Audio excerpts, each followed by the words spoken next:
What's up? It's your girl Erica. Thanks for tuning into my YouTube channel. I hope all is well. Happy Sunday. I am here to do my usual review or recap of Love and Marriage Huntsville, or as my favorite cousin loves to say, Rodney the Voice loves to say, Love and Hip Hop Huntsville. Let's get into it. Of course, this is season 10. Episode 4, and it was called Cowboys and Nda'S. Now, this particular episode, it was just okay. It wasn't a whole lot going on.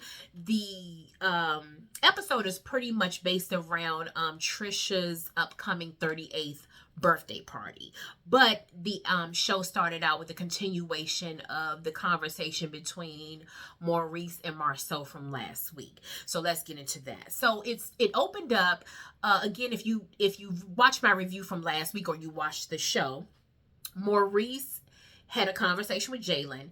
Jalen told Maurice that he didn't feel as if Maurice was like a father figure to him. They actually discussed it. Maurice and Kimmy had Marceau and Tisha over for dinner. They were sort of discussing it. And Marceau kind of let it out that, yeah, he could see where Jalen was coming from. He said that Monster is like the golden child, just as Maurice was the golden child growing up in their family. Maurice was very much in denial. He did not want to acknowledge that. He did not want to agree with Marceau in any way. He came up with a whole bunch of excuses as to why that's not true. But Marceau actually stood his ground and told Maurice that, hey, this is what it is. And instead of you always trying or seeking to answer and resolve an issue, you need to listen and hear what people have to say. So that's how that scene ended. It was a very short scene. It was a continuation. Not much was said other than the fact that Martin Luther Maurice needs to stop preaching at people, and I said that correctly, preaching at people, and just learn to seek understanding and listen to people. So the next scene, Tricia and Ken, she's turning 38 years old, and she's going to have a birthday party.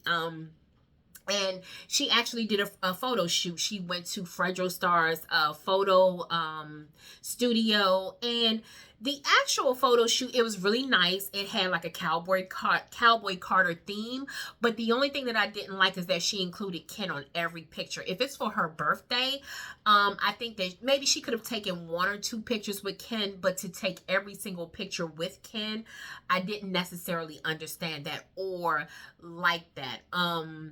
If it were like I don't want to say like an anniversary party, but say, for example, if they had finally gotten engaged, then I could see them having a photo shoot together. But I just felt like Tricia should have done this. It's her birthday, and she should have done a photo shoot by herself. So that was just basically, they took really nice photos. The photos came out really, really nice. I really liked them. They look really good together. But again, if it's Tricia's birthday, then let Tricia have the moment. And I don't even think it was Ken who decided to do that. It was probably more Latricia's idea. But I just felt like, Latricia, have your moment, girl. Stand out on your own. Take your own photo shoot and be done with it. So Maurice, aka Martin Luther Maurice, and yes, I call him that because, like I say, he preaches at everyone. He is a dictator. He's always trying to inspire people, motivate people, or he always has an answer for something, but he never listens to people. So I have sort of given him that nickname of Martin Luther Maurice. But anyway, he meets up with Jalen and Marceau. Jalen and Marceau were already at the restaurant, and they were just talking. You can tell that Jalen and Marceau, they have a lot in common. Like I said, they work together. I think they're in the same fraternity, and you can just tell that Jalen has more of a personal relationship with Marceau. Marceau probably takes a lot of time with him, and I can tell that Jalen has probably just confided in Marceau about things as a man. Marceau, I don't want to say, because I don't have proof of it, but to me, Marceau gives me the impression that whatever Jalen actually confided in him about, that he actually has sort of like hidden it, or you can tell that he's sort of held it close to his heart, and I don't think he would ever betray Jalen in that way. So Maurice shows up, they were talking, and again, they sort of like get right into the conversation. Marceau told him that, you have to accept the fact that Jalen was I'm sorry, not Jalen, but Monster, which is Maurice's biological son. Marcel was trying to tell him that yes, Monster was favored over Jalen, and you have to acknowledge that. Like, you want to have an answer, but you have to learn how to listen. And so Maurice, of course, kept going on and on, but Marcel was trying to tell him, like, yes, there is a double standard, and that double standard oftentimes left Jalen feeling like an outsider. And Jalen even, he added his 2 cents, and he confirmed that, yeah, there was a hierarchy in the house, like, and he was at the bottom of the totem pole. And so Marcel was trying to tell, Maurice, even though they're biological brothers, he was trying to tell him, listen, you don't listen to people. That's one of your issues. You're always talking. You're always trying to give people advice, and you're always trying to guide other people, but you're not listening. So Maurice said, okay, he tried to listen, but he told Jalen that he loved both him and Monster. And but that remains to be seen. Jalen did share with the guys that, he's moving to Colorado. In the last episode, he told Maurice that he had gotten a job offer, or he had applied for a job in Colorado, but he wasn't sure how it was going to work out. But he did reveal that he is going to move to Colorado. I think Jalen wants to just pivot and do something else. He doesn't want to be part of the family business. He wants to do his own thing, and he wants to have his own life. And I think he just wants to get out of Huntsville. He's tired of that. He wants to do something new and to be in a new environment. So, of course, just before, anyone could sort of congratulate him, they did, but then Maurice immediately went into kind of telling him about, well, don't worry about the salary, because Jalen was saying that he didn't get what he wanted to be paid or whatever, but he took the position anyway. Martin Luther Maurice was already getting ready to give him advice.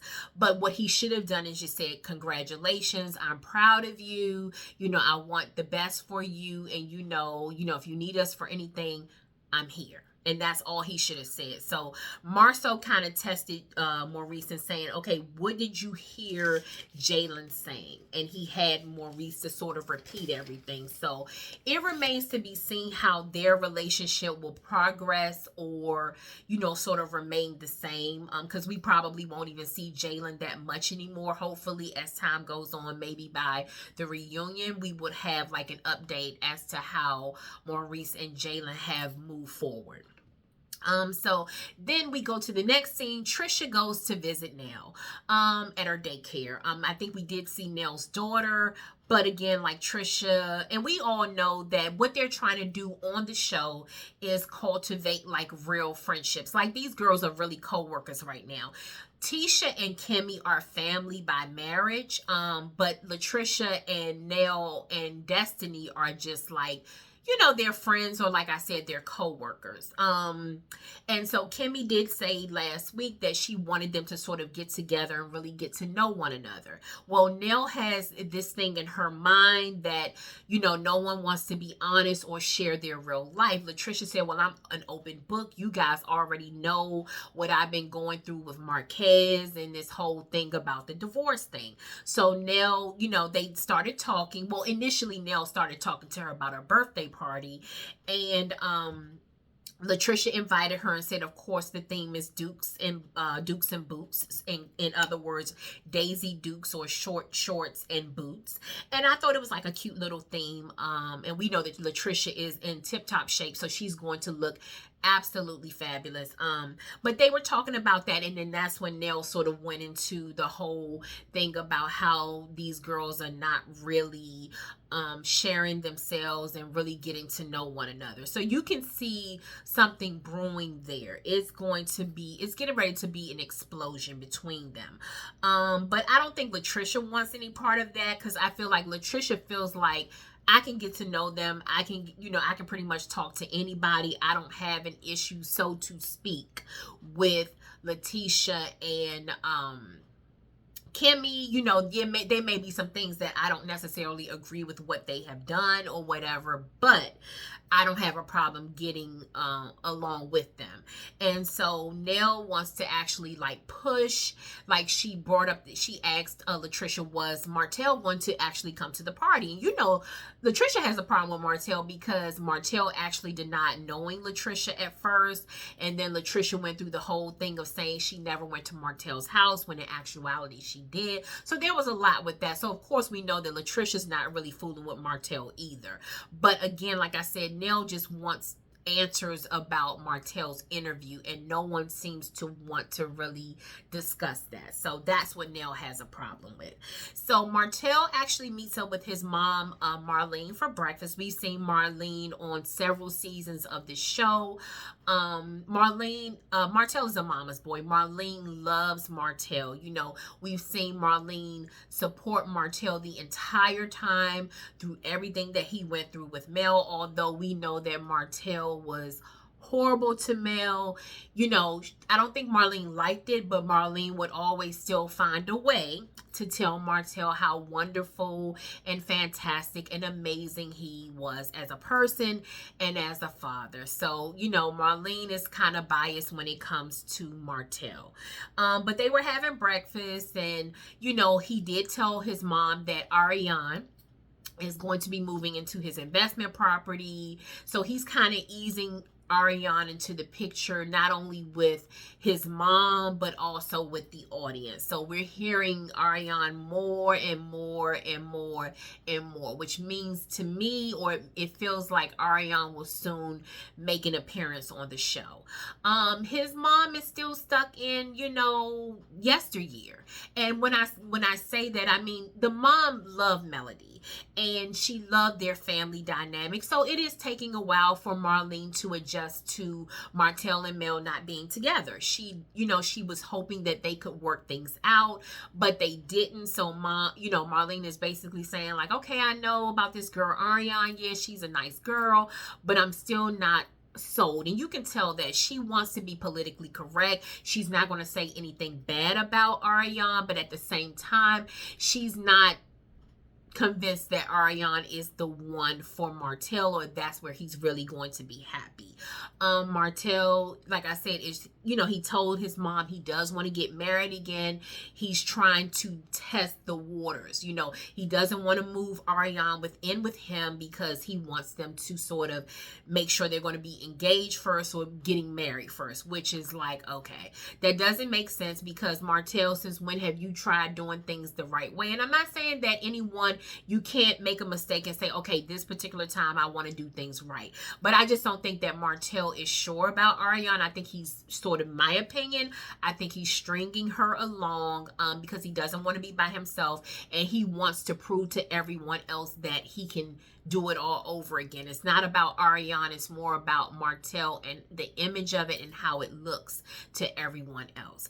Again, Mama Marlene is not sold on it because she even made a comment. She was like, well, as hard as she fought to get you, like, you know, I hope it all works out. You know, I hope it was worth it. And for a mother to say that about another woman, that says a whole lot. So Marlene also, they moved on, and then Marlene sort of asked Martell, had he spoken to the other guys and the other people in the group? And Martell was like, basically, no, he's not, you know, he's not fooling with them.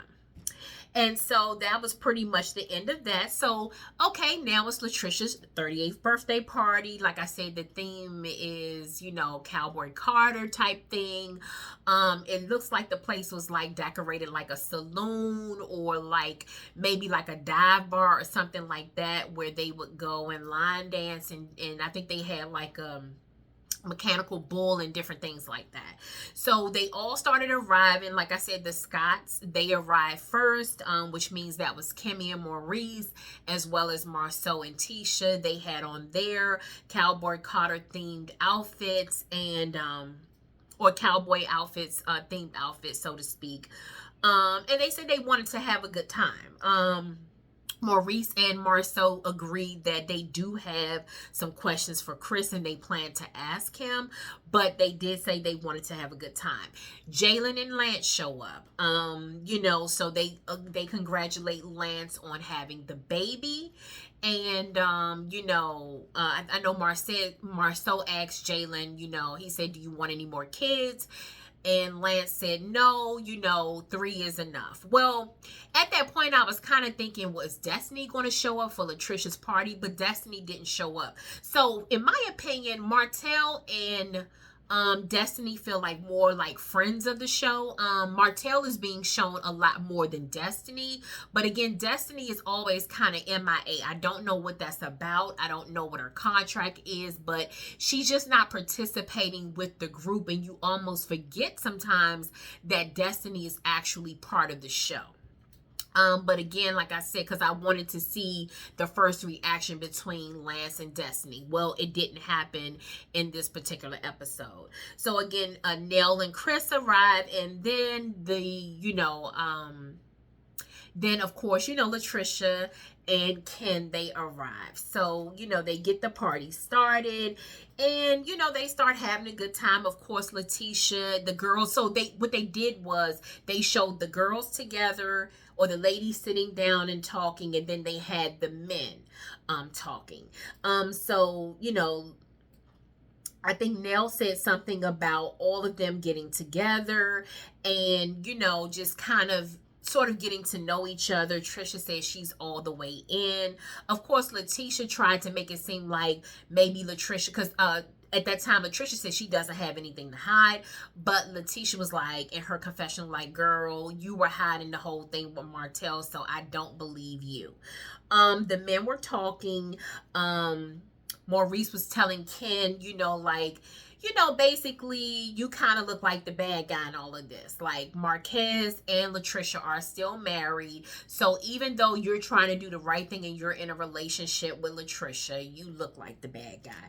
So Ken, in his confessional, like I said, everyone are like confessional assassins at this point. They always have so much to say in the confessional and they don't say it to the actual person. So Ken, I wrote it down. Ken said in his confessional that Maurice and Marceau are the last two people that should be talking about how something looks bad. So, which is true. I agree with him, but again, like I said, he should have actually said that to them in that moment. So, again, like I said, Nell just keeps harping on the fact that these ladies aren't transparent. And so, Tisha and Kimmy said, they're transparent. Of course, Latricia, when she drinks or she has too much to drink, Latricia can become very vocal. You can see a little bit of Miss Wanda coming out in her. And also she becomes like a little more forceful about things.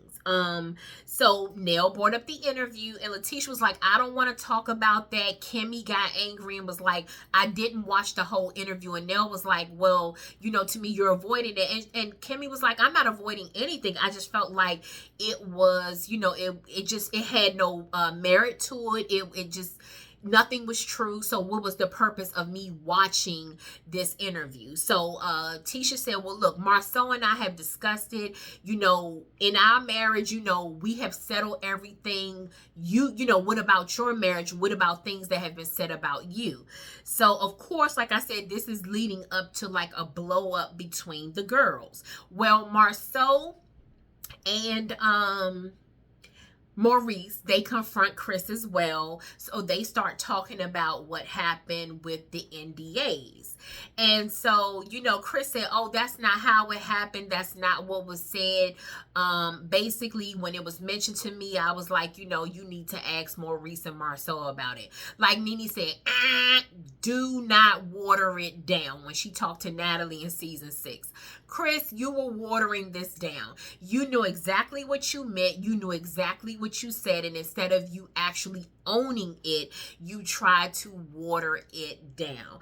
But the guys are kind of like, okay, they're not actually feeling Chris. So, like I said, you can see the back and forth between the ladies and the guys. The ladies are sort of going at it about who's transparent and who's not. And then you have the guys going back and forth about whether what Chris said, whether he said it or not.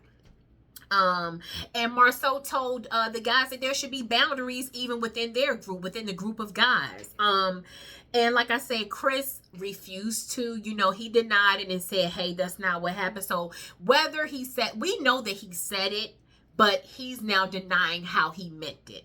And so there really was no resolution to that. So of course Tisha comes over and the ladies walk over to the men, and you can see like it's a clash of the titans, which is between Tisha and Nell. So Tisha approaches Chris about what Chris said, and Chris is like, I don't have to answer to you. I've already spoken to Marceau about that. Basically, mind your business. You could tell he almost wanted to say like, you stay in a woman's place, because the men have already discussed it. Tisha's a little drunk. She's already tipsy, so she's being a little more forceful about what she's saying. Nell stood in front of Chris and was like, this is my husband, basically back up. Marceau had to pull Tisha back and say, Tisha, we've already talked about it. So he whispered to her and told her to kind of let it go, or whatever the case may be. You can tell Tisha, she listened to Marceau, but you could tell she wanted to keep going. And you could tell that Chris and Nell were a little hot about how Tisha approached him, but of course they let it go. So like I said, we can see the fallout of Latricia and Nell, and we can see how this is all playing out. This is going to be, like I said, the clash of the titans. Is going to be the Scotts versus the Fletchers, and it's shaping up to be something something major for this season. I don't know how it's going to turn out. I don't know who will be proven to be right or wrong or whatever. We really don't know what's going to happen, but just stay tuned, because that's how it's going down. I hope you enjoyed my review. Please like this video and subscribe to my channel. And if you feel like it, hey, if I said something and you want to leave me a comment, please feel free to comment on my page. I really appreciate that. I do read comments and I reply, as long as they're respectful and everything. Like I said, we can agree to disagree. But also, like I said, just if you want to say hi, that's great too. So stay tuned for more, guys. Like I said, I hope I gave you enough information. If you have not watched the show, or if you plan on watching the show but you just wanted to listen to what I had to say before watching it, I appreciate it so much. Have a great day. Enjoy the rest of your week and stay tuned for more. Have a good one. Bye bye.